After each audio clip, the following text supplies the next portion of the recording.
let's go to our next guest, the Adelaide Footy Club's CEO, Stephen Trigg. He's kind enough to join us. Triggy, how are you? Rowey, I'm well, thank you. Let's launch straight in. Actually, we had a great chat to Dean Bailey about the mental side of the game with players. We weren't able to just drill into him, so I thought I might start there. That's going to be a real developing aspect of most footy clubs. It looks like it will be for yours next season, Triggy. No doubt. So we're calling him a high-performance manager, but really it's about three key things, Stephen.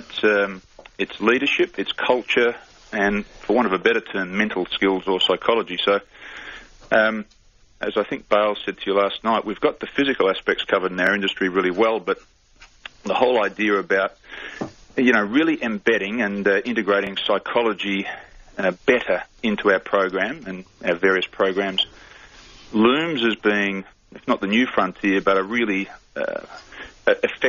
more effective way of doing business with these guys. So, and it's not just, and I think Dean might have spoken to you a little bit about concentration and the like.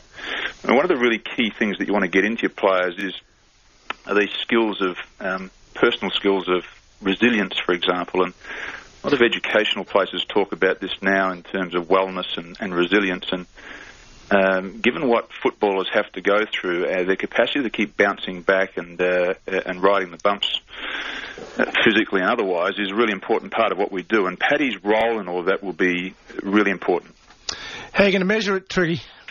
Yeah, they're difficult things to measure, but Paddy's a smart man. He's extraordinarily well educated and has a great background in sport and physiotherapy and psychology and a whole range of things. And there are some measures, Chris, and even I need to do a bit more schooling up on this, but he talks about measuring grit.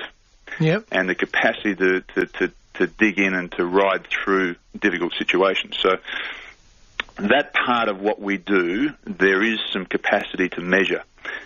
In terms of goal kicking, in the psychological aspect, there's some capacity to measure. It's not an exact science at the moment, but it's the right question to ask because typically, if you can't measure it, you can't manage it. We think there are some aspects that we can put a measurement against. Your competition leaders in this department, are there other teams that have got a program similar in place, or are you leading the way? It's hard or are you behind? No, we're certainly not behind. It's hard to know exactly how much of this is going on at other clubs, but we'd confidently say that some aspects that we're going to work through our program with Paddy would be competition leading, but we'll explain a bit more of that as we go once we've embedded it. Your coaching team settled? Well, pretty well. Besides Paddy's role, as we've talked about, that Dean Bailey's going to have a more broad managerial role as well as his strategy work in the box and with the coaching group. He's going to look after all of player development. We have just employed a kicking coach who will be a consultant to us from the All Blacks, a guy called Mick Burns, who some of you might remember as an ex-Hawthorn player, but he's been the kicking coach with the All Blacks for a number of years now, and I saw him personally in action in June, and I loved what I saw and felt as though he had the capacity to come and work with our coaches, particularly with Bales and Peter Jonas in terms of our goal kicking. So he'll work with our guys throughout the summer in improving our work in front of the sticks, and we're really looking forward to that. But otherwise, we're reasonably settled. Triggy, why the rugby kickers? What have they got that you like? Because their action is a different action, but they obviously do something that you've identified that is good for our game. It's a really good question, and funnily enough, my wife asked me the same thing. She said, what do you know about Australian rules? Jeez, your girl's blouse, yeah, thanks for that, Triggy. Placing the ball and kicking it. But they actually, of course, they do field kick, albeit off an arc. But the technique work is transferable, and the ability to break the skill down, whether it's a rugby kick on an arc or it's a straight line kick in Australian rules of a drop punt. And keep in mind, this guy comes from an Australian rules background.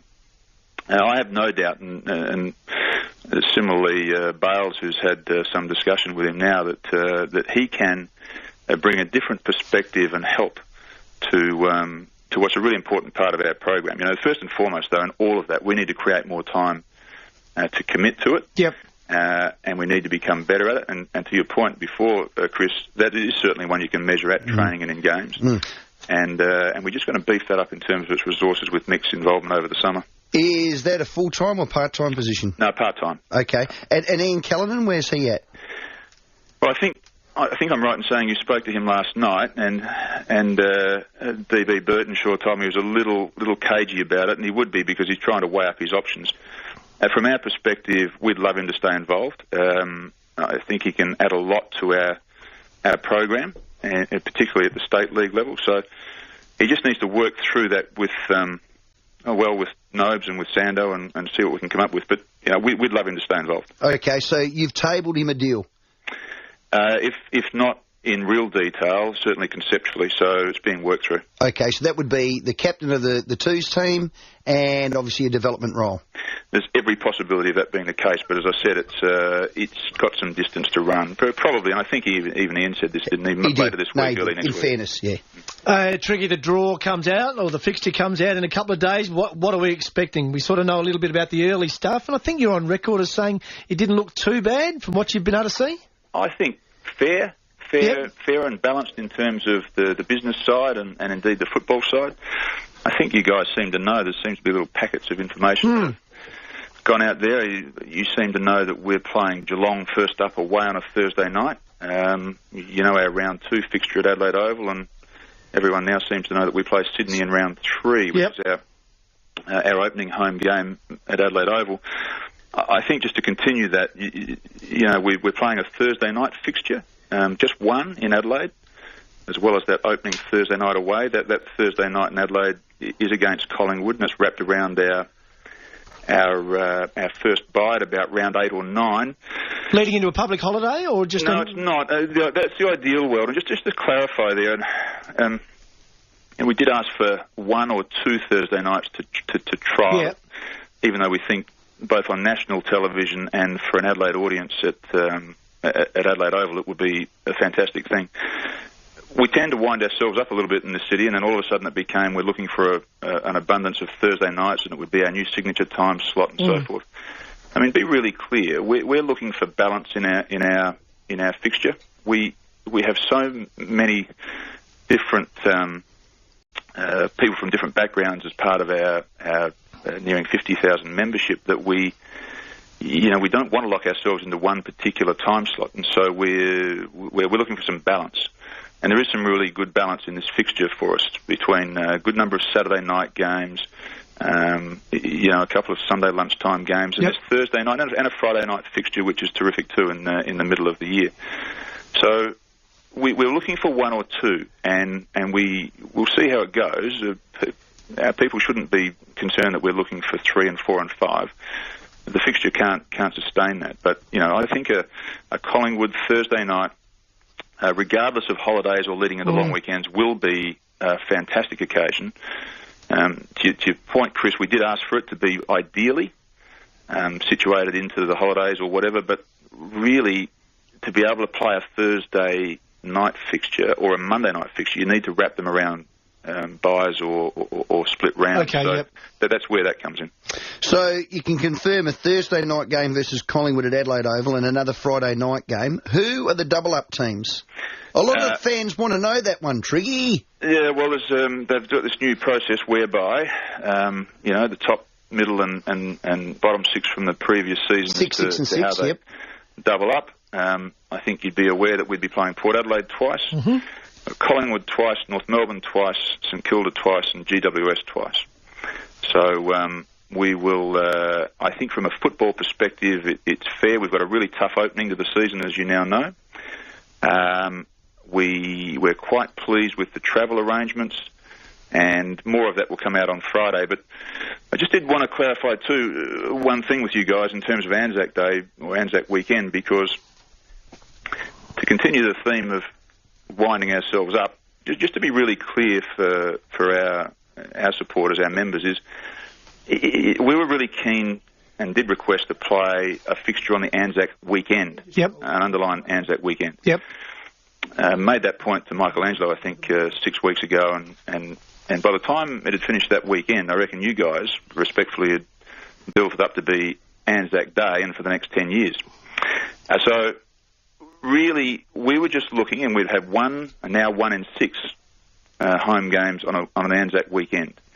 And we think we had a great event to celebrate in a certain manner and put it up. So to miss any fixture, any game on that Anzac weekend was a real disappointment for us, and still is in terms of this particular fixture. Yep. So it's really well balanced for us. There's a lot of upside to it, but it's fair to say too that we've missed a couple of key requests, which is pretty disappointing. But I just wanted to clarify that Anzac Day one or Anzac weekend one, where what we'd requested and what we hadn't.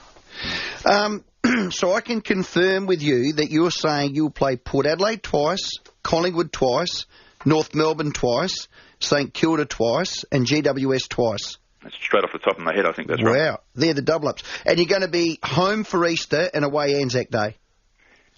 Well, that's right, correct. Yeah, home Easter.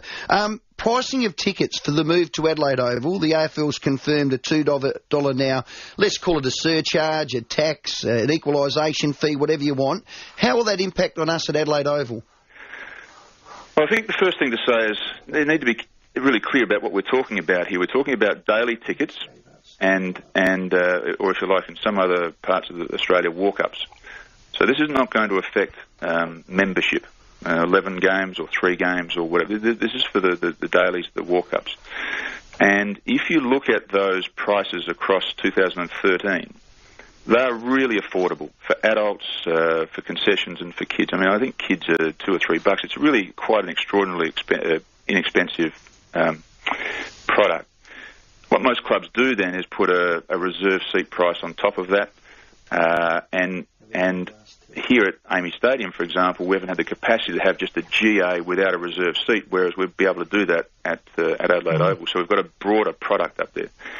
What the AFL are intending to do, and I think I'm right in saying they came out today and confirmed that they'll add $2 to the walk-up price, just the daily price, which the clubs then have a decision as to whether they pass all of that on or whether that gets absorbed in a seat price or whatever. Now, we haven't actually decided what those daily prices would be yet. We're clear with our memberships, but we'll now go to work on what those dailies might look like in 214. Hey, Trigg, I've seen, and I'm sure you have too, the new look jumpers for the reserves team. You allowed to tell us which one tickles your fancy?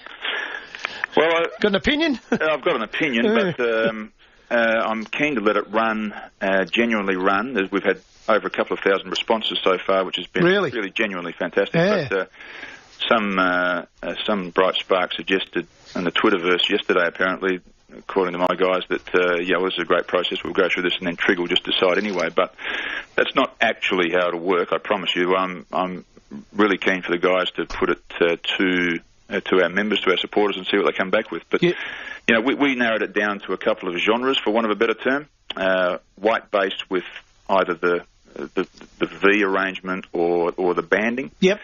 And I think, genuinely, Chris, I think they all look great. So it's just up to the fans as to what they want. Because there's the jumper that the team's currently wearing is not an option, is it?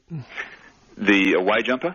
The Crows, so no, your home jumper, you wouldn't use it? No, it's not. We made that agreement that rather than have such a dominant presence of that strip in the SANFL, that we wouldn't wear it. And look, we're really comfortable with that. I think a fresh start, fresh look's a really good thing. How's your top-up players going? Any clubs knocked you back? No, not that I'm aware of. It's interesting that as we get closer to finalising that, putting some real detail to it, my understanding is, and Phil Harper's leading the charge, that everyone's involved, which is a good thing. And Phil's had some discussion with the amateur ranks to see how we would go about finding some top-up players from there as well, as in on top of the top-up players from Sandford. So, we'll end up with a number somewhere between 15 and 18, something like that, who will work with us from probably the middle or end of November all the way through, and hopefully we can make some better players out of them via the process. List lodgement one's cut off 2 o'clock Thursday. If you're going to commit to pick 23 and 46, 2 more need to go, Triggy. Where are you at with that? Well, it's a very good question. There's a list management meeting on right now, and indeed, again tomorrow. The really key question there is whether you want to use both picks or not, Stephen. Mm-hmm. And indeed what we do with our rookie-listed players to be elevated or not. And so once those two key things are decided, the rest of it falls into place. So sometime later this week we'll have a much clearer picture on all of that. Okay, well, Friday the 8th is when the list lodgement needs for the rookie upgrades, and we're thinking Laird and Harding are no-brainers, and we think pick 23 will absolutely be used. So there's one player, pick 46 I think there'll be a quality player there, but we won't press you on that because you know there's a meeting today. Just another one, Shawnee McKernan, stay or go? Stay. Definitely? Well, as we understand it, he's keen to stay. I know that David Noble's talking to his manager about the arrangement, a renewed contract, so I can't see any impediment to that at the moment. I think it's fair to say he's an important player to us. He represents backup ruck work and a mobile big man, so they simply, as they say, don't grow on trees. So we're keen for him to stay, and all of the information we have coming back from him, having had a look, to be fair and reasonable, there's no worries with that, but he's keen to, the messaging back to us, to get stuck into it. Tricky, before we let you go, Benny Rutten's in strife on his bike. He's taken the wrong turn, and the coach is back in town, which is good news. Coach is back in town, but he's gone away for a couple of days. He's gone again. Well, he deserves to, because it's been a long campaign, and he's got a longer campaign coming up. But I didn't know about Benny Rutten. What's he done? He's gone off course, has he? Went left instead of going right. 400 Ks in 3 days. It's a fair effort from the big boy. I think he added 30 Ks onto it, Triggy. Well, they actually got back at 3:30 at the Watermark Hotel. They raised a lot of money, so it was great for the Crows Foundation. I know you're busy, Triggy. Just one last one. We're interactive. 1-999-1395. Just ask Triggy this, please. Please tell me car parking's not going to be a problem for us as members when we move to Adelaide Oval. We keep hearing this one, Triggy. Yeah, look, it's interesting is that we're putting the finishing touches on a whole range of things after nearly 4 years of work on getting to Adelaide Oval. And at the various forums we've had with members and correspondents and so forth, there are two key things that our supporters, and many of whom are listening now, keep coming back to. One is, where's my seat? And we've sorted probably 99% of all of that. And the other is, what about the car parking situation? So in the shortest terms possible, we've been concerned along the way, but we are getting much more comfortable that we're going to be able to accommodate the tailgaters, the barbecue set that in various locations that will soon be corresponding with them on. We honestly believe that they'll be well covered. And the number looks better and better because I think this needs to be said in round terms that the City Council, AOSMA, the clubs and the SNFL have worked really collaboratively to make sure that we get the best possible outcomes in car parks. So I think it's well known that Pinky Flat won't be available to us, but increasingly we're getting a line of sight on some parking in the north of Adelaide Oval, on Adelaide Oval number 2, underneath in the eastern stand, in the southwestern corner of Morfett Street and Memorial Drive, and most likely along Memorial Drive west towards the along the river there. So, and that might be just jumping the gun a fraction because the council, I think, are yet to sign off on it. But all the indications are positive, and if you add all that up, I think it's a great outcome in terms of the number, the location. You also know that we're trying to get more people off the roads and into public transport, which is easier in the CBD. So, look, the simple message is that we're breathing a lot easier, that our members should be happy with it. Well done, Triggy. Thanks for your time. All right, guys. Thanks. CEO of the Adelaide Footy Club, Stephen Trigg. Some diamonds there. Mick Burns will be the kicking coach. Part-time, bang. That's a huge appointment because they need to improve that. Thursday night game versus Collingwood before their bye. Yeah. That's a cracker. Then there'll be a Friday night game. He gave us some pearlers. Here's this one that I love. The double-up games. Port Adelaide. Yep. Collingwood. Yep. North Melbourne. Yep. St Kilda. And GWS. Now, that's a good mix there. That's a really good mix. Couple of toughies, but a couple you like to put in the bank. So that's a draw that says top 8. You've got to be just redefining your targets again and getting back up that ladder. Home Easter, away Anzac Day, tough start. But you know what? The draw's the draw. The draw's the draw. You're good enough, you win. Correct. Stephen Trigg, CEO of the Adelaide Footy Club, our guest.